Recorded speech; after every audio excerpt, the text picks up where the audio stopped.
Hello everyone, welcome back. This is S.C. Coleman, author. Let's move this a bit closer. All right.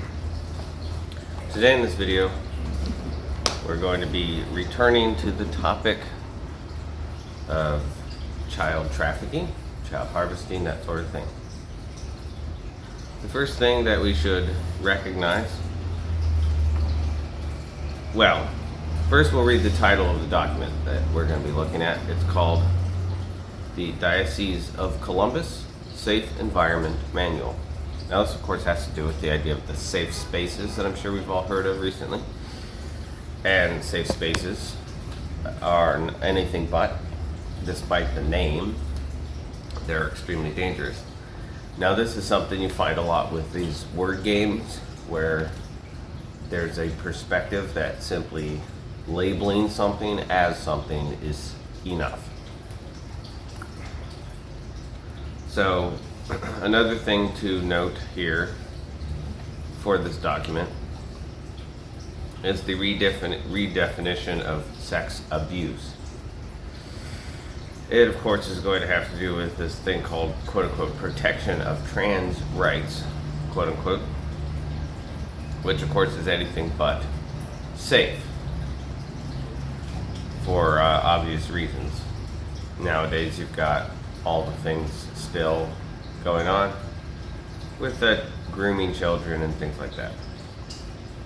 So the first thing that we need to note were for elements of child trafficking. First is lockdown and control, meaning one individual or entity has first and singular control. So the declaration is that they're there first to control it, and only they can control it.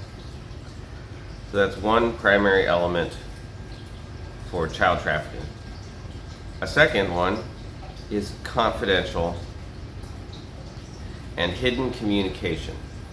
The reason why they want this is not simply because of the disruption of activities, but also because they want to, first of all, keep the individuals involved in the procurement, transport, and actual harvesting of children from discovery, but also they want to keep the individuals free from being intercepted, right? So those are the first two elements that are very obvious and you always find when it comes to child trafficking operations is, first of all, keeping everything discreet, confidential, and hidden. And the second one is only these types of individuals are allowed to do anything about this.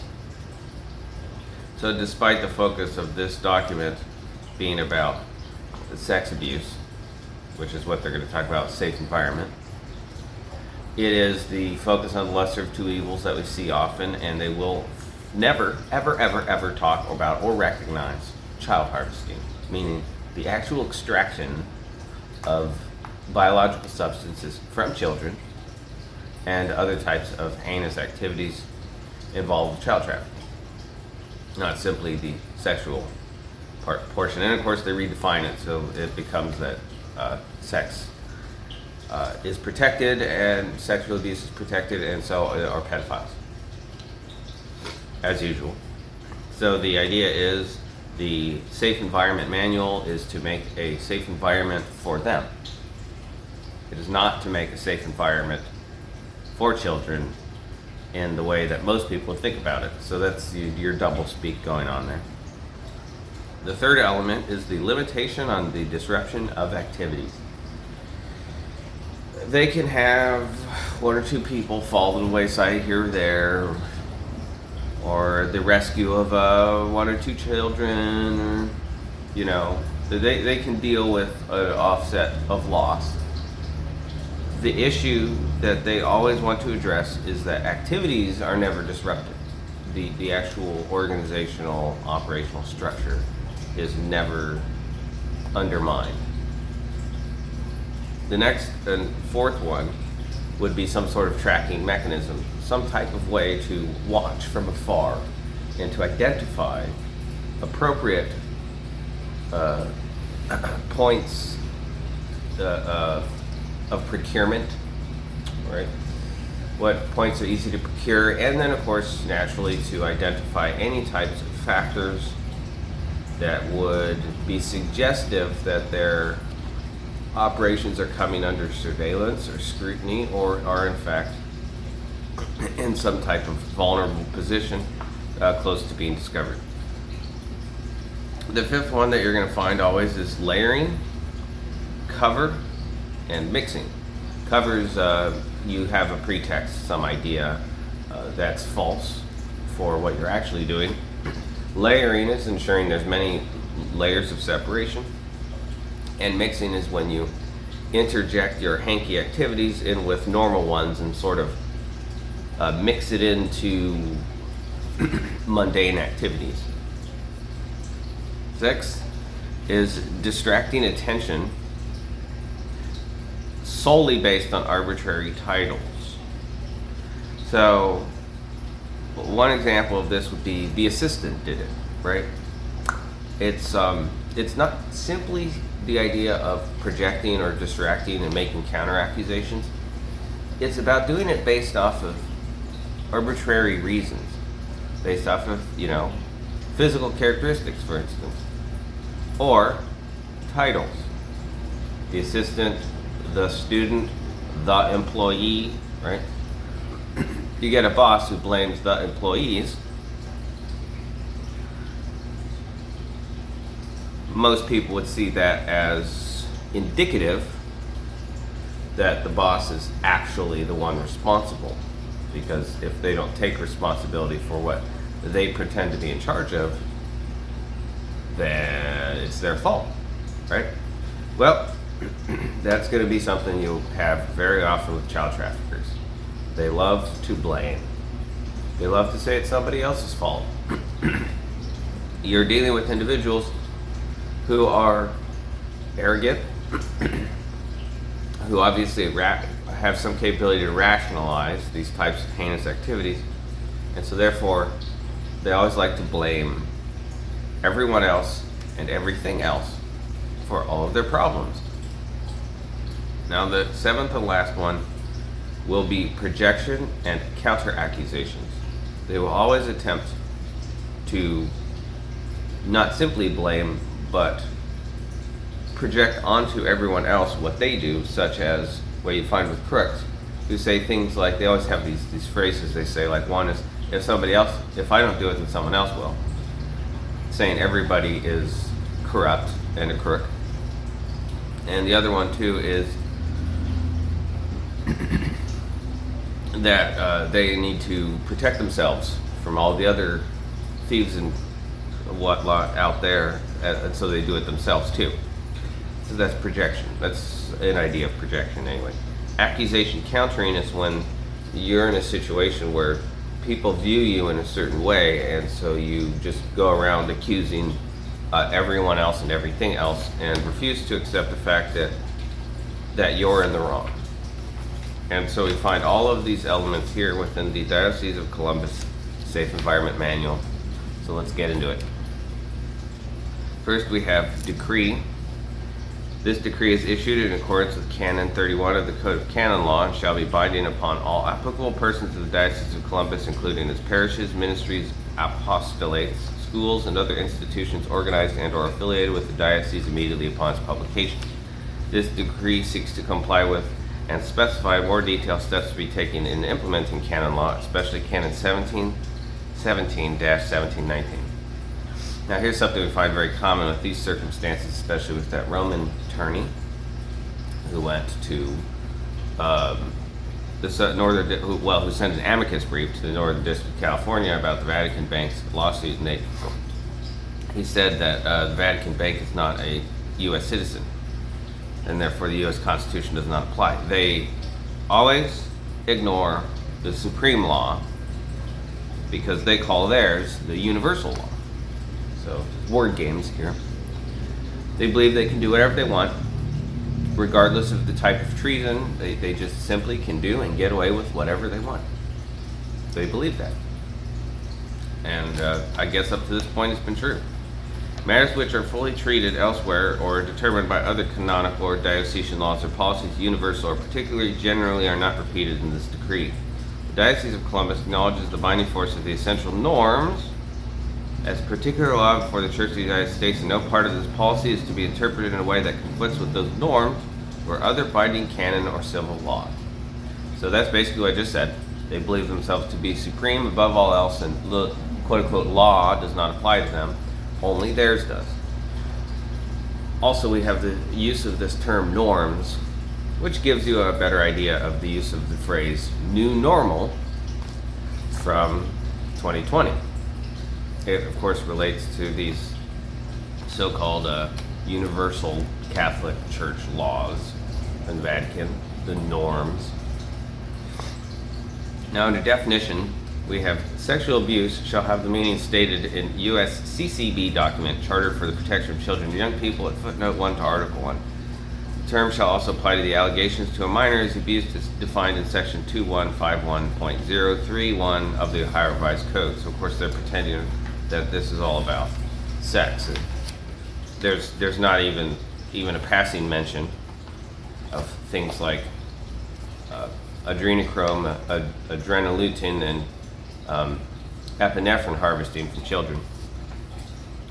Church personnel subject to this agree shall be any employee, agent, or volunteer authorized by the appropriate church authority to have care, control, or custody of a minor, and have responsibility for the care, control, or custody of a minor when an act of sexual abuse of that minor occurred. Examples of church personnel include clergy, brothers, seminarians, religious, certified pastoral ministers, parish life coordinators, members of pastoral team, principals, teachers, diocesan or parish employees, employees of a corporation within the juridic person of the diocese, or any person appointed by the bishop. Volunteer is a person who gives his or her services to the diocese, a parish, or other entity affiliated with the diocese without any express or implied promise of remuneration. A volunteer includes but is not limited to a catechist, coach, choir director, altar server, coordinator, youth leader, interns, student teachers, and others in similar capacities, chaperones, and other occasional volunteers. Ordinary shall mean the diocesan bishop or the vicar general. Don't they love their little titles there? Vicar general. A competent person designated by the bishop will coordinate assistance for the immediate pastoral care of persons who claim to have been sexually abused when they were minors by a priest, diocesan, or other personnel. It will be the responsibility of this person, known as the Diocesan Victims Assistant Coordinator. There you go with their arbitrary titles, to assist with the provision of counseling, spiritual pastoral assistance, and other social services to abused persons who seek such service. The position of the Victims Assistant Coordinator within the Diocese of Columbus is, at an ongoing forward basis, will be filled by a qualified lay person. So apart from all their stupid arbitrary titles they love, they're also attempting to establish direct and singular control over the issue of children. Just in general, children. It had nothing to do with sex, it just has to do with the control of children. And also, these are the same individuals who are pretending like it's not their entire organizational structure, which is being seen as run by pedophiles. They're pretending like that's not the case. Of course, they're not going to even recognize that, but there's a lot more hanky and heinous activity going on here. The diocesan will have separate individuals handle the roles of promoter of justice, victims assistance coordinator, and vicar general to avoid any potential conflicts of interest or the appearance of conflicts of interest.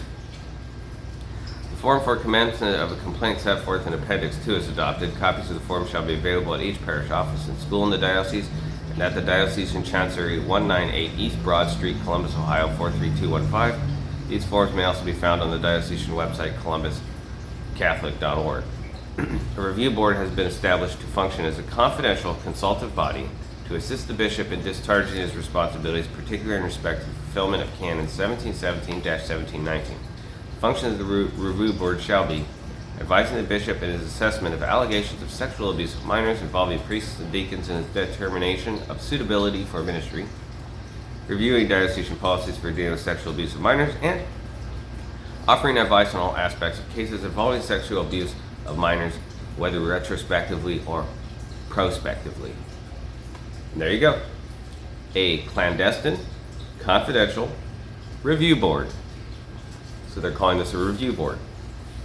The review board is your hidden hand. They really do love their committees, subcommittees, and special groups and get-togethers. and all that nonsense. The Review Board shall operate under the Diocese of Columbus Review Board policies and procedures attached hereto as Appendix 3. Communications policy for the Diocese of Columbus with regard to matters treated in the decree shall be as follows. Within the confines with respect to the civil and canonical rights to privacy and the reputation of all individuals involved, the Diocese of Columbus will communicate allegations where there is sufficient information to proceed. While canon law requires that acts of investigation regarding a priest or deacon must be kept confidential, and the norms further require that the deliberations of the Review Board be confidential, nevertheless, the Diocese will strive to communicate the major decisions which have been made in individual cases, the status of persons in the progress of investigations and procedures, insofar as is possible without divulging such confidential information. The Diocesan Director of Communication may be consulted to assist with appropriate response to the media or to the public if diocesan schools or religious education programs are involved. Superintendent of Catholic Schools and/or Director of Evangelization may be requested to provide assistance in communications. To obviously hide what's going on, right? A safe environment program shall be provided for the diocese, and a coordinator to oversee this program will be appointed and will be available to assist with implementation and administration of the program and to respond to concerns, questions, and requests for information. The program shall provide education and training to all church personnel to maintain a safe environment for children. That's a safe environment for them and for their ability to continue harvesting of children. The diocese will cooperate with parents, community leaders, and interested parties to establish and provide a safe environment for children. Actual background checks for priests, deacons, and other church personnel or volunteers with unsupervised access to children may be requested by church officials in cases determined to be appropriate or necessary. Allegations cannot be received under condition of anonymity except for the most serious reasons. The allegations shall immediately be referred to the ordinary. Any subordinate person in the church who receives such an allegation in whatever manner shall forward it to the ordinary without delay. If the allegation is received in the form of a civil action, the diocesan attorney shall immediately be notified and shall take appropriate action to respond to the civil claim. And of course, that's because they want to cover it up if it is related to their true operations. Preliminary evaluation of the allegation will be initiated by the ordinary, conducted promptly and objectively to determine if the allegations has any semblance of truth. Well, that's nice. Well, we say that's not true, so therefore it's not. If the ordinary determines that the allegation does not have a semblance of truth, for example, if it lacks all specificity, is irreconcilable with known facts, or cannot be deciphered. They love that. Irreconcilable with known facts. God. It's so obvious where 2020 came from with their stupid, moronic speech patterns and ignoring reality. And of course here it says, or cannot be deciphered. Except as stated in paragraph 2 above, nothing further will be done unless the accused is a living clergy member. In such case, even though the ordinary has determined that the allegation has no semblance of truth, he shall still report the allegation to the Diocesan Review Board, along with his determination that the allegation had no semblance of truth. So obviously that review board is their dark hand that would be very important to determine the identities of the individual people who are associated with that. And then you can, as they say, get the goods. Which of course is exactly what they want to hide, right? As the saying goes, if you are only nervous if you have nothing to hide, right? Or something like that.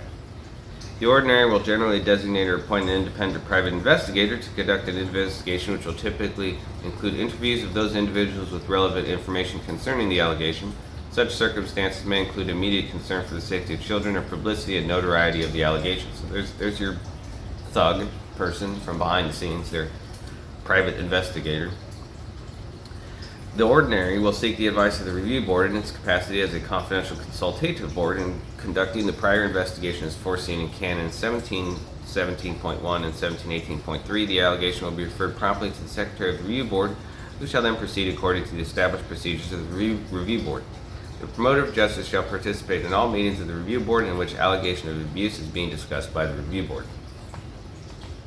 At any time following the preliminary evaluation, the victim's assistance coordinator will determine the appropriate actions for healing and reconciliation. Well, isn't that nice? With the accuser and the accused accuser's family. The actions may include provisions of counseling, spiritual and pastoral assistance, and other social services available and agreed to by the accuser and the diocese. Yeah, as in, shut up, basically, right? The bishop or his representative will offer to meet with the accuser and the accuser's family in recognition of a sincere commitment to the spiritual and emotional well-being of the accuser and the accuser's family. This stuff is so insidious in this language. It sounds like crap that would come out of the Soviet Union. Care must be taken lest anyone's good name be endangered by this investigation. Of course, here's what they really care about. Canon 17.2. Appropriate information as to the facts involved in the allegations is determined by the ordinary consultation with the Director of Communications shall be communicated to the public pursuant to the communication policy found in Section 3, Number 6 above. So basically, they will determine what it is, and then they will let you know. If the allegation is determined by the ordinary not to be credible, the matter shall be closed. The accused and the accuser shall be advised as to the results of the investigation and the closing of the case. All appropriate actions to clear the name of the accused shall be followed. If accordingly he determines that the penalty of dismissal from the clerical state is to be sought, the ordinary, in accordance with Canon 17.18.4, shall inform the accused of the results of the investigation and inquire whether he may wish to pursue voluntary laicization in order to avoid the necessity of a penal judicial trial. Well, that sounds like they're trying to protect a person. The bishop or his representative shall maintain regular contact with priests and deacons who have been accused. The bishop or his representative may provide assistance, advice, and support to the accused and may provide and facilitate referrals to counselors and other professionals who can provide psychological, emotional, and spiritual assistance to the accused. The bishop or his delegate shall monitor priests and deacons who are on leaves of absence or removed from the ministry but not laicized to provide assistance and determine any conditions or obligations of the accused are being followed. That sounds like protection, right? That's what that sounds like. Given at the Chancery Office this 15th day of May 2003, Most Reverend James A. Griffin, Most Reverend Frederick F. Campbell, and Most Reverend Earl K. Fernandez. This is stupid, and that's 2024, but it's got no date, right? See that right there? Stupid things that they call themselves, the most holy, the most gracious, you know, just more of the arbitrary title stuff. At the same time, these standards of conduct are not intended to stifle the ability of priests or deacons and others who exercise some ecclesiastical office or ministry to carry out the ministry or to be available and accessible to their people, nor are they intended to create an atmosphere of suspicion. These standards are general and are to be interpreted broadly rather than minutely structured in every detail. First of all, I doubt that, because they really like to micromanage every little component. And as you can see there, what's their focus on? All those things that I set out at the beginning. They want to have secret communications. They want to have singular and first control of children. They want to ensure nothing disrupts their operations and activities, and they want to establish tracking systems to ensure that they can watch everyone else. Given the tense and suspicious atmosphere which prevails today, even perfectly innocent activities may now be viewed as compromising, ambiguous, or imprudent. It is this reality which these standards seek to address. Like I said, you know exactly what they are after here. Clergy shall limit access to the priest's private quarters to the priest, rector, staff, other clergy, and the priest's relatives. Yeah, that's not surprising. So that's probably where they have the review board, right? In the priest quarters. That would make sense. All applicable persons shall report to any known or suspected violations of the standards of conduct to appropriate diocesan authority. With respect to known or suspected violations of the standards of conduct by a priest or deacon, or the report shall be made to the ordinary. With respect to violations of standards of conduct by teachers or other church personnel, which the report shall be made to the diocesan director of the Safe Environment Office. That's a freaking creepy name. The Safe Environment Office. Blech. Complaint form for allegations of sexual abuse of a minor. This form may be used to present allegations that a priest, deacon, or church employee, agent, or volunteer has committed an act of sexual abuse of a minor. The completed form is confidential, written in all caps. and is to be submitted to Victims Assistance Coordinator, Diocese of Columbus, 198 East Broad Street, Columbus, Ohio, 43215, in a sealed envelope clearly marked confidential. I wonder what else is being sent clearly marked confidential. The Board of Review shall consist of at least 5 members in full communion with the Catholic Church, the majority of which will be laypersons not the employee of the diocese. At least one member of the review board should be an attorney licensed to practice law in Ohio and who has a background relating to criminal, workplace, and or substantial investigations. I wonder what substantial investigations means, really. Members are eligible for selection without limitation. The fiscal year of the Board of Review shall be from July 1st through June 30th. So it's the Board of Review. That's their rather mundane and arbitrary name that they've picked for the controlling shadow hand. All deliberations and actions taken by the Board of Review shall be confidential. A disclosure of any information shall be made solely to the bishop or the bishop's representative. The ordinary's representative, or the diocesan promoter of justice shall personally attend the meeting of the Board of Review to discuss the allegations. The diocesan representative should avoid commentary on the credibility of the priest under review of the credibility of any of the witnesses. The credibility of the accused, the victim, and any witnesses is solely up to the board to determine. Isn't that amazing? The board determines whether or not anybody's credible. That's crazy. The diocesan promoter of justice shall have no role in the civil resolution of any allegation presented to the review board. The Board of Review may request information in addition to information presented by the bishop or the bishop's representative. The additional information may consist of written materials or statements and may include a personal appearance by the alleged victim or the clergy or church personnel involved if the Board of Review determines such a person appearance would be appropriate.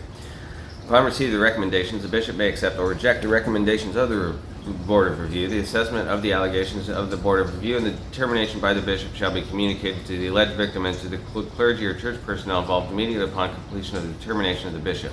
The information provided to the alleged victim and the clergy or church personnel involved as to the determination will include information as to referral of the case to the provincial appellate review board established under the essential norms, paragraph 6. So here we have another one. A provincial. Don't you like that word there? Like province. Appellate review board. Appellate is a word they use for courts, right? Appellate court. Now we're being reduced to a province, and they are the appellate court. Isn't that interesting? The advice or response may include, but is not limited to, review and recommendation as to the outreach program referred to in Charter. The Charter, Article 1, consideration of any request for confidentiality of settlement agreements as referred to in the Charter. Article 3, the communications policy referred to in the Charter. Article 7, a review of the safe environment programs to be adopted under the Charter. Article 12. The Board of Review may also offer assistance and cooperation with other churches and ecclesiastical communities, religious bodies, institutions of learning, and other interested in organizations in conducting research in the area of sexual abuse of minors as referred to in Charter Article 16. So, yeah, as they say, they're the universal church. So they govern all churches, whether they be Jewish, Muslim, Protestant, or any of the other, quote, denominations of Protestant. All that stuff. They control it all, according to them. In the event that any of the above contained norms or norms referenced above are in conflict with the canon law of the church currently enforced, the provisions of canon law will prevail. June 30th, 2018. Now, if that's not a direct claim to treason, then, well, I guess listen to the rest of this. All right. Reference, the term reference is a code word. It's yet another one. Something else is high risk. June 30th, 2018. Reference and background check policy. There have been times when a potential employee, current employee, or former employee is discovered to have problematic behaviors and at times to have engaged in harmful or criminal activity. Oh, you're going to love this one. The new policy helps assure these goals. The policy applies to parishes, parochial schools, and diocesan offices and high schools. It does not apply to separately incorporated agencies that are not part of the regular diocesan employment system. The creation of a centralized tracking system and staff from around the diocese working together to make this an effective tool. They want their tracking system. Existing centralized database of background checks. Other information requests. we will be better able to identify problematic persons and situations. So yeah, this has nothing to do with the pretend reason, pedophilia, protecting children from pedophilia, and has everything to do with the true and accurate reason, which is control so that those activities can continue. As usual, authorized personnel include human resources, all locations utilizing the diocesan HR system, business managers and parochial school principals, directors of diocesan offices, principals of diocesan high schools, diocesan safe environment director, and the diocesan criminal background check database. If the data submitted verifies that reference checks were completed, the diocesan director of human resources will grant approval and forward the entered data to the diocesan insurance office for secondary approval and entry into active status within the system. Wasn't that interesting? Diocesan Insurance Office for final approval and entry into active status. All entries placed in the HR computer system will be stored there permanently. The centralized tracking of protecting God's children training. Protecting God's Children, PGC Safe Environment Training. So that's listed there. Boy, oh boy. It's very creepy. All criminal background check information must, under state and federal law, like how they just declare it's under state and federal law. Right? Like there's only one. Well, what about their canon law or their norms? Right? What about those?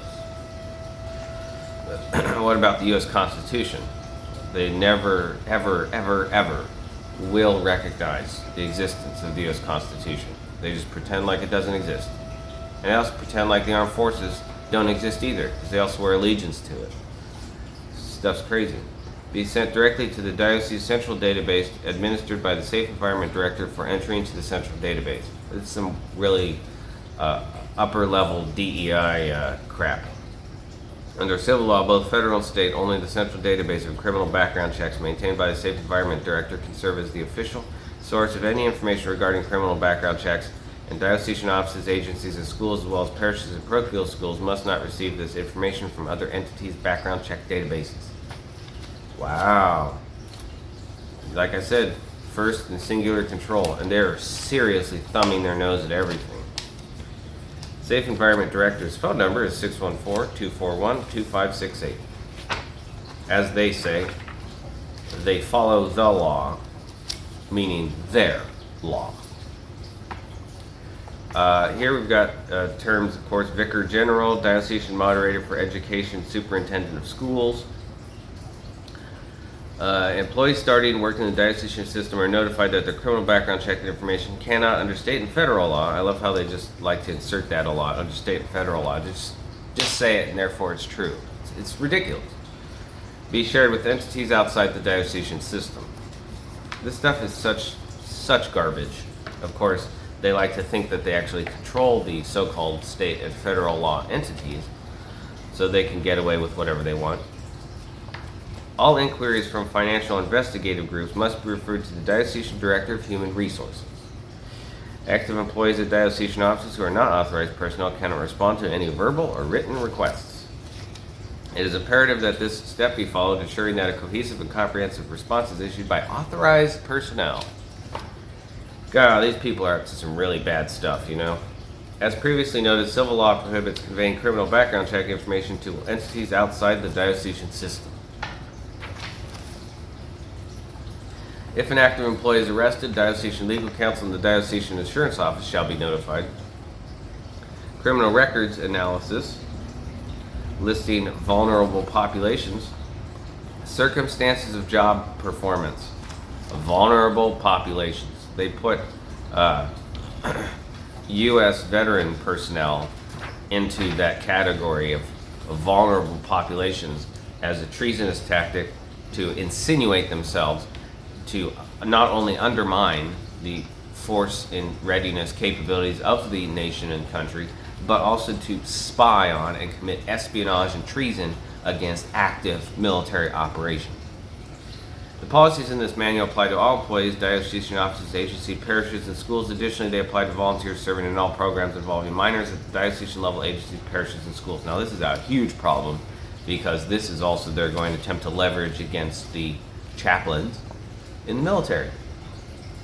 Chancery Protocol number 03-06 SE 200-10, policy regarding civil criminal background checks and child protection training for employees and volunteers in the Diocese of Columbus. This is from June 15, 2006.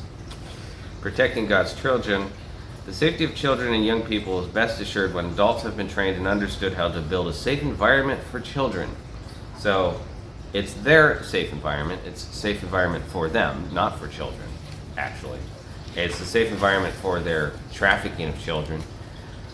And in addition, they have to train adults to do that, brainwashing them, because obviously the culprits for the danger to children are quote-unquote adults in general. Offenses that would prevent someone from serving in programs and ministries with minors include, here's your treasonous declaration. And the focus is going to be on weapons because I'll read that again. Offenses that would prevent someone from serving in programs and ministries with minors include carrying concealed weapons. First of all, that's treason. And secondly, that is to remove the capability to defend oneself when they send their shield thugs to go and steal children. The next one is endangering children. Oh yeah, we've heard that one a lot. If you yell at your child, you're endangering your child. If you put your child in the car while you're putting your groceries in, that's enough pretext to come and seize them and send them into the foster system. If your child is trying to play at a park or on a swing set, then you're endangering your child. I mean, literally, they will. That is such a broadly construed term by these people. It is pretty much always a pretext to procurement. Having a weapon while under disability. Improperly discharging a weapon at or near a school or dwelling. Interference with custody. I mean, seriously, you see what their focus is here. It's so obvious. Parent abuse or patient abuse, neglect.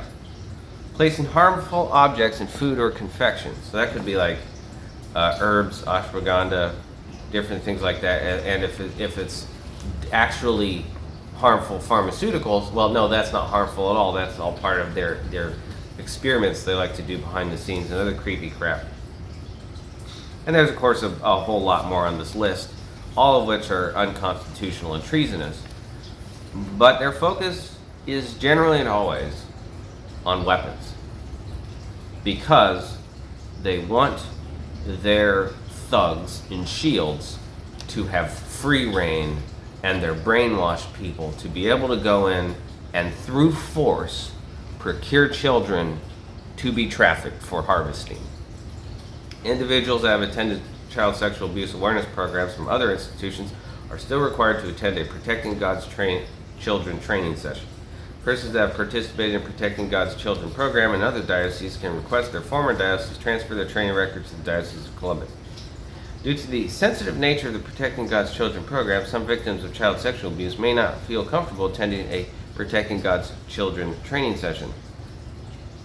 That is where you're going to get your classification marking. PGC, Protecting God's Children, will become a confidential, clandestine, documentary classification marking. Anyone in this particular situation may request to receive materials needed for child protection training in an alternate way. All requests for alternate child protection training for victims of child sexual abuse are kept confidential. In addition to attending a Protecting God's Children training session, some clergy, employees, and volunteers are also required to receive continuing education for child sex abuse prevention, provided in monthly training bulletins generated by Virtus. That's probably a computer intranet, not internet, but intranet. It's Victor, India, Romeo, Tango, Uniform, Sierra. Other individuals interested in participating in the continuing education process should contact the Safe Environment Office. Interpreting of this policy in unique circumstances or its application in unclear situations shall be made or at least receive the prior approval of the Vicar General or his delegate. Child abuse is a non-accidental action that harms a minor, whether physical, emotional, sexual, or by neglect. Extremely vague and broad. Denial of proper education or other care. Boy, we've heard that one a lot. You don't want them to give your kill shots to your child. Well, you're engaging in child abuse. You don't put your child in their disgusting, heinous school system prisons, then you're endangering your child. And it's child abuse. Use of restraint procedures on a minor that cause injury or pain. I don't know of any restraint procedures that wouldn't cause pain, right? You grab their arm or something and they pull away and that's cause pain, right? That's why I'm saying. They're playing on a swing set, you're endangering your child. They will use every flimsy, tiny amount of pretext to instigate a combat, to instigate a fight, so they can steal children. People are wicked, evil, and they need to be dealt with properly. Administration of prescription drugs or medication without the ongoing supervision of a licensed physician. Commission of any act other than by accident that threatens or results in any injury or in death to the minor.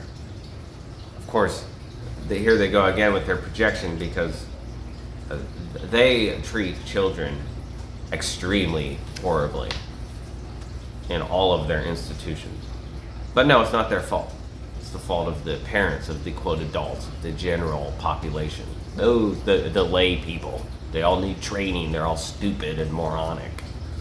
That's the perspective you get here.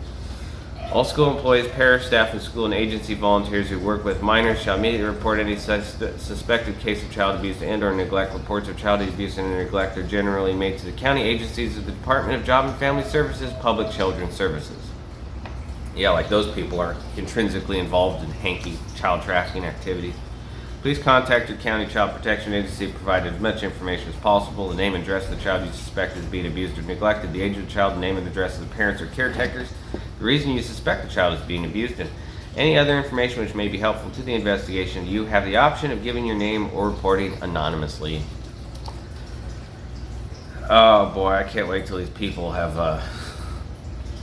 real justice and reality done to them.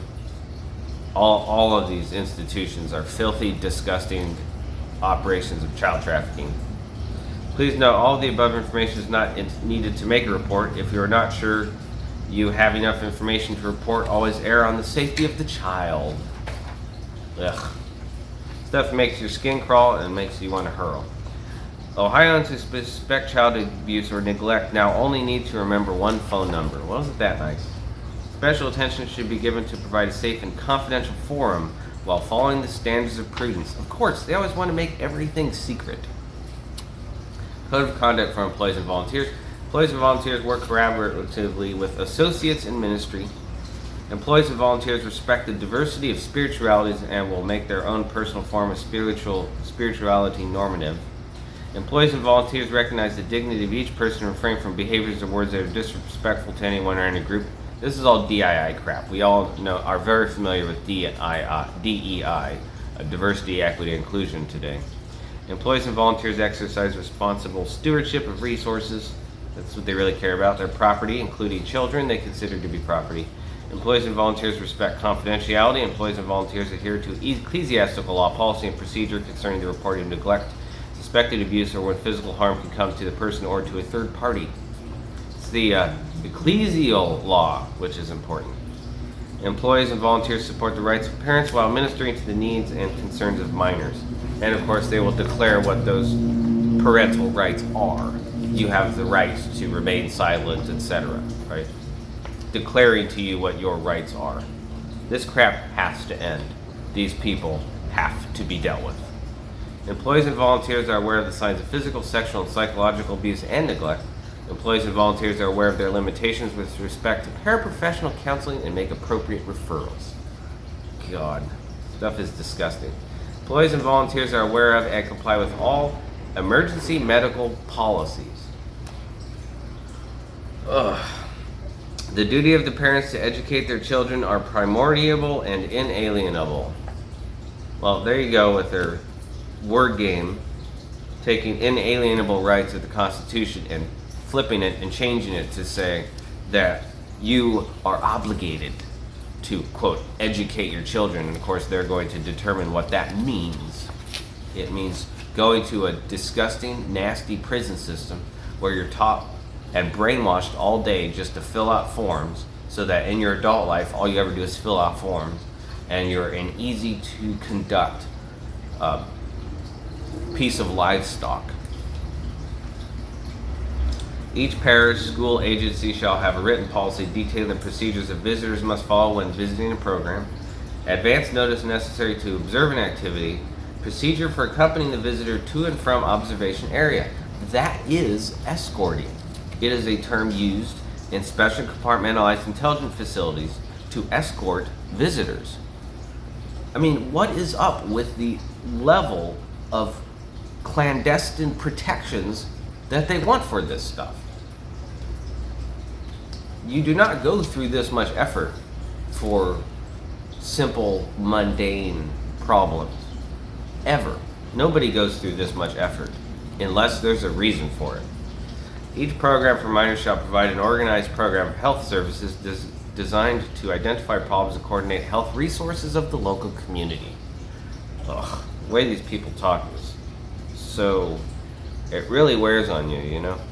Procedures for dealing with immediate treatment of minors in cases of emergency, procedures for emergency situation, fire drills, or rapid dismissals and tornado drills. I don't know what rapid dismissals are. Supervision of parish school agency grounds, recreational areas, and other facilities when scheduled for use by minors. So that's your pretext for putting cameras, etc., and all that stuff, and monitoring things from a distance, remote control, if you will. Automation is simply another word for remotely controlling someone or something. No minor will possess, handle, transmit, or conceal any object which is or can be considered a weapon or instrument of violence. Any object reasonably determined to be a threat to the safety or security of any person are prohibited on parish and school premises and at all parish school agency functions. I mean, seriously, people are going like way out there, right? Bullying includes physical intimidation or assault, extortion, oral or written threats, teasing, put-downs, name-calling, threatening looks, gestures, or actions, cruel rumors, false accusations, and social isolation. Okay, so here they redefined a variety of things into the term bullying. Now, bullying is generally recognized as a very inconsequential act. Some of the things in this definition of bullying are not. They are much, in every respect, much more serious, much more grave, if you want to use their stupid terminology, such as extortion. Extortion is not bullying, right? Assault, in general, is not bullying. And yes, of course, they've really reduced the word assault to mean all kinds of nonsense, like you tap someone on the shoulder, suddenly you assaulted them, right? All of this other stupid nonsense, you know, but extortion, that's not bullying. That's a real thing that has to do with what they do, really. They extort people, you know? They do it. It's pay up or else, right? Harassment policy for employees and adult employees and volunteers. Harassment can take many forms. It does not include compliments of socially acceptable nature. Harassment is verbal or physical conduct that shows hostility toward other protected characteristics. We know exactly what that is. That's DEI. Any offensive or physical conduct that shows hostility or aversion toward an individual because of gender or sex. Sexual harassment is not limited to conduct that is sexual in nature. It also includes harassment that is based on gender. So like I said, they are not actually focusing on what they're pretending to be focused on. No retaliation against anyone who reports harassment will be tolerated. The diocese prohibits such retaliation, will take appropriate responsive action if retaliation occurs. And that's, of course, so that they can go around with their little woke minions to go around and submit false and bogus reports and whatnot. And then those people are protected in their activities. That's the purpose. Harassment policy for students and minor employees and volunteers. Sexual harassment is unwelcome intention of a sexual nature. Making sexual jokes, gestures, or remarks in person or in cyberspace. Instant messaging, email, chat rooms, etc. Now that's a pretext for something that's very, very wrong, which is snooping and spying on people's personal and private communications. And they want to be able to do that, and their pretext is sexual activity. Isn't that crazy? Sexual harassment is not limited to conduct that is sexual in nature. It also includes harassment that is based on a person's gender. Treating people differently because of their gender is prohibited. DEI crap.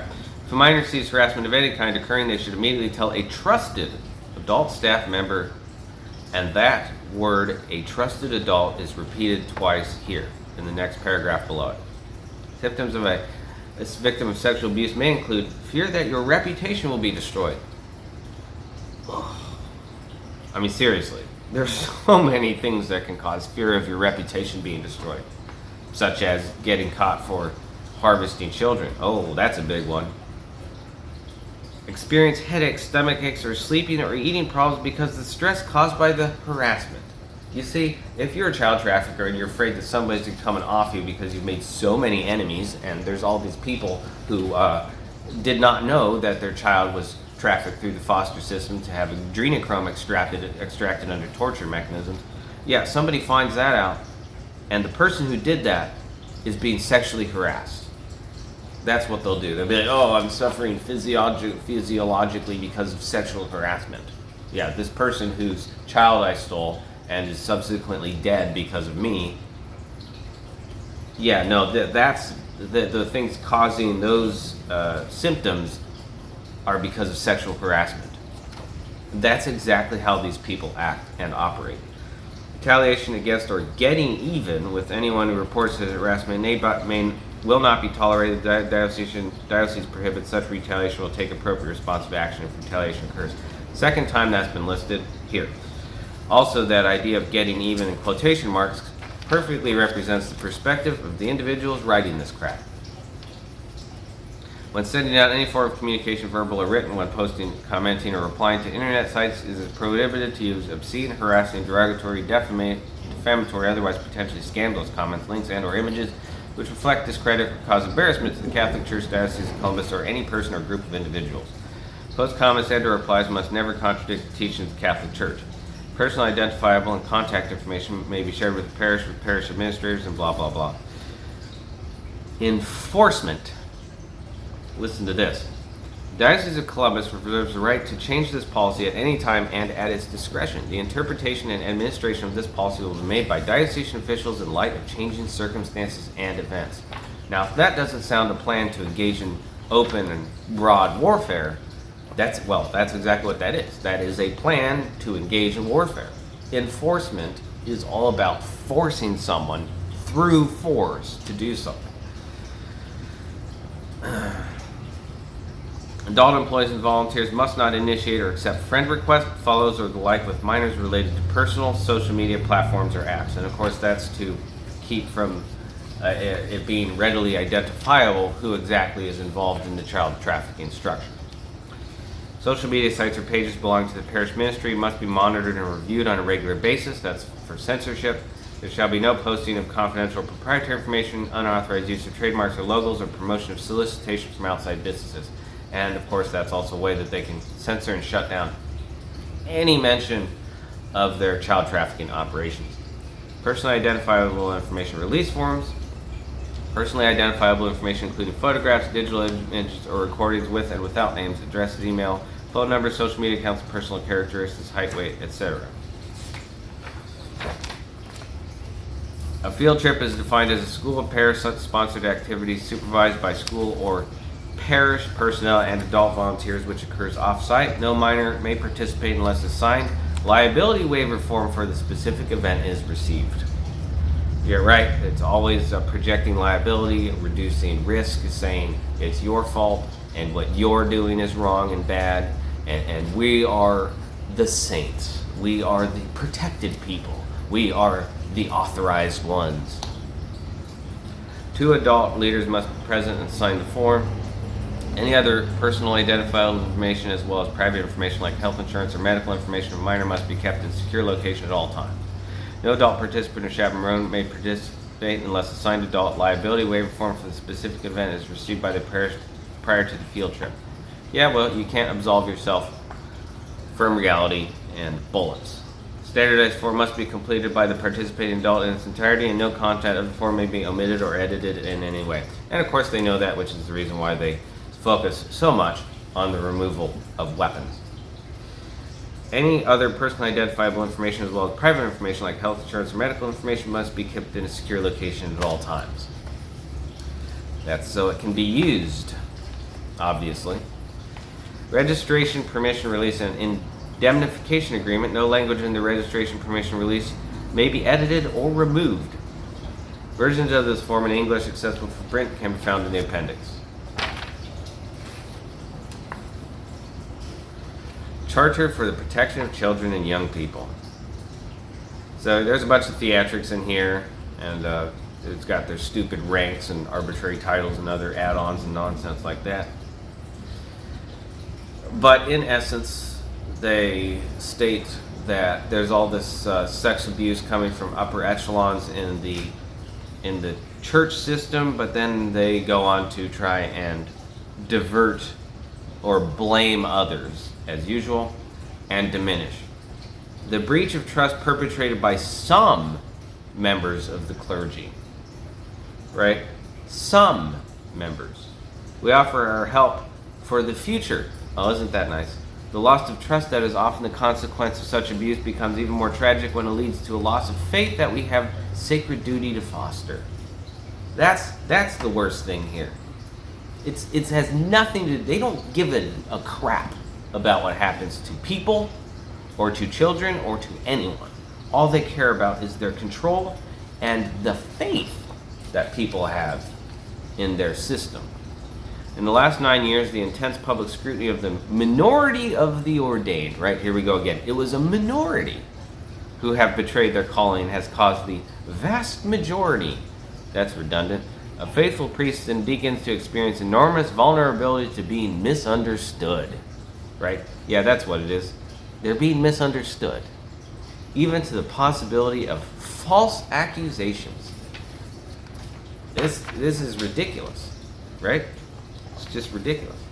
Victims assistance coordinators are in place throughout our nation to assist dioceses in responding to the pastoral needs of those who have been injured by abuse. Right? Again, our nation, as in the nation is their property, like our house or our car. Safe environment programs are in place to assist parents and children and those who work with children in preventing harm to young people.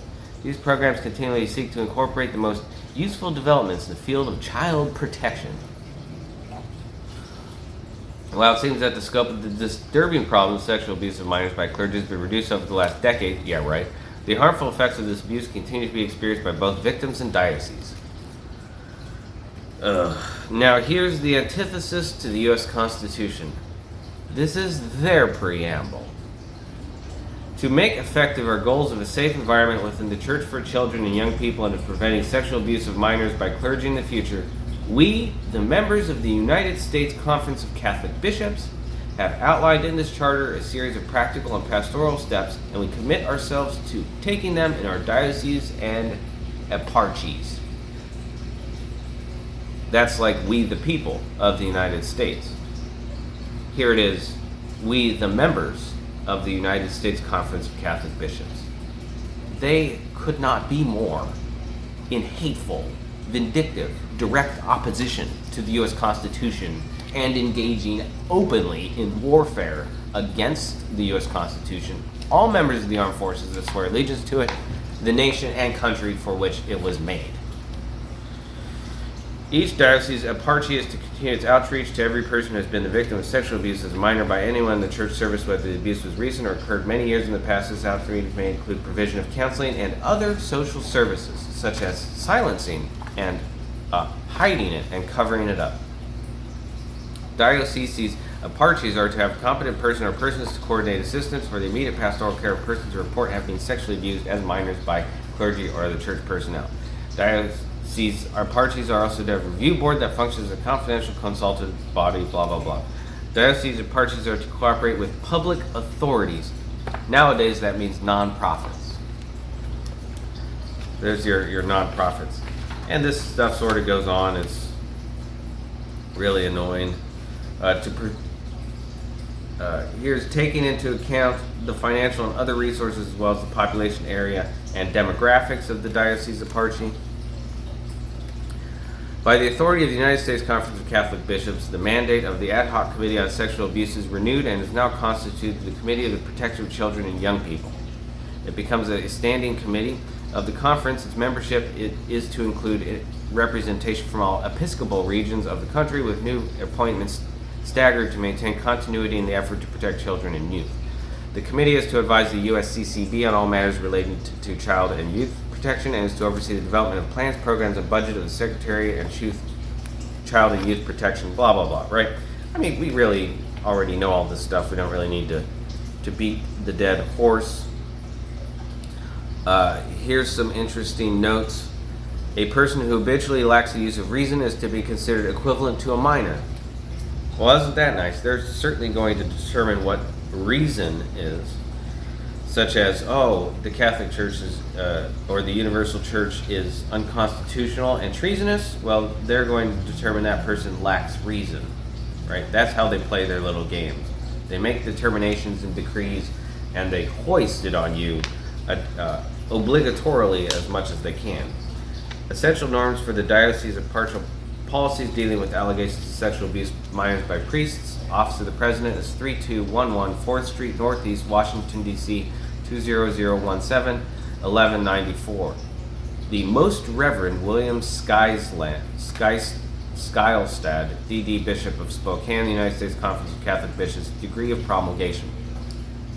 So there's your actual controllers of Washington, D.C. The bishops of the United States have promised to reach out to those who have been sexually abused, blah, blah, blah, you know. Functions of the board. This is the review board. Functions of consultative body, as we said before, offering advice on all aspects of these cases, whether retrospectively or prospectively, right? We read that before.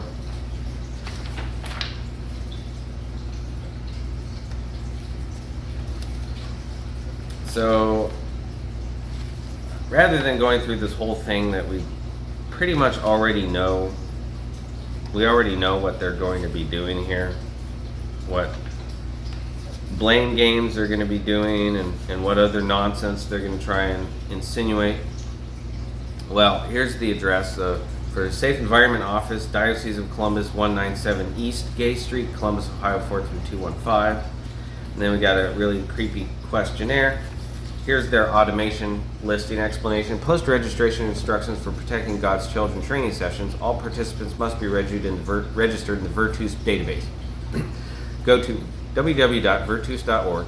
On the left-hand side of the page, click the yellow link labeled registration just below the login button, and do not try to log in. Choose the begin registration process. Since many people volunteer for several parishes, schools, select the primary location where you work, volunteer, worship on this page.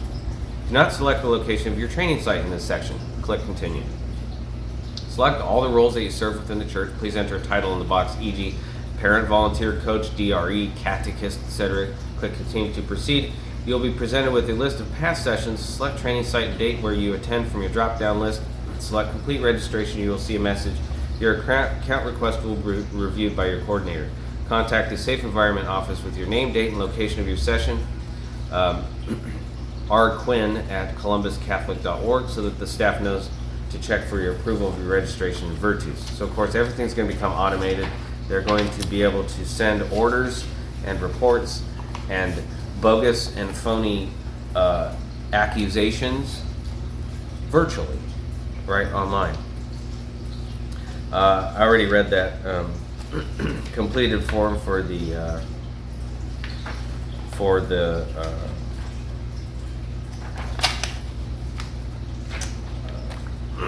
confidential reports and stuff like that.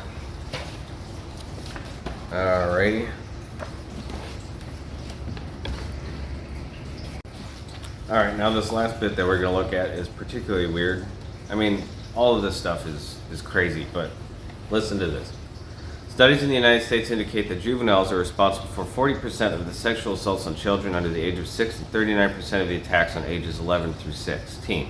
Now that's obviously some made up bogus crap and reminds me of the bimbo, the young 18-something bimbo, who went in front of the class on concealed carry weapons at The Ohio State University when I was attending there, specifically given to U.S. Armed Forces veterans. She went up there and said 97% of all military veterans commit suicide. I mean, seriously, they just make it up. But the implications here are insane. They're attempting to blame children for molesting children. Attention must be paid to the minors who are caring for and ministering to minors. I mean, seriously, out of what type of mentally deformed individual can this crap actually come? I mean, I do not want to meet the person that wrote this in a coffee shop. I wouldn't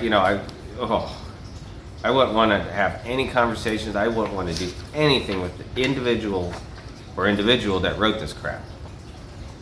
Because of the sensitive nature of the material, minors are not permitted to attend Protecting God's Children for Adult session. When sharing information about sexual abuse with minor employees and volunteers, particular attention to following will also be beneficial. The danger of dwelling on unhealthy fantasies. I mean, God, they have this assumption that minors have unhealthy fantasies right off the bat.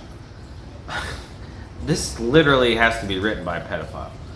Behavioral warning signs of risky adolescents may focus on being with younger children rather than with their own peers. This minor spends an unusual amount of time with younger children when he or she could be with peers. And so essentially, if you're an individual who likes to read books, is relatively solitary, who likes to write or compose music or do anything like that, well, you're a pedophile because you're not hanging out with your friends. Because you don't have any friends, you're a pedophile. That is how that's going to be done. In all their little disgusting social circles, they're all going to be accusing of those who have an elevated sense of themselves, who wish to pursue interests, who do not waste their time with nonsensical sports events and things like that. Well, all of those people are pedophiles. That is how they do it. And all this other nonsense really is just not particularly important. So I think we'll end it there. Yes, okay. Everything else in this document is important, and I'm sure there's a lot more information to be collected on this particular subject. But I think what we've covered is truly eye-opening anyway. And there will be more research required to determine the actually involved individuals carrying out this creepy and heinous, treasonous and evil organization.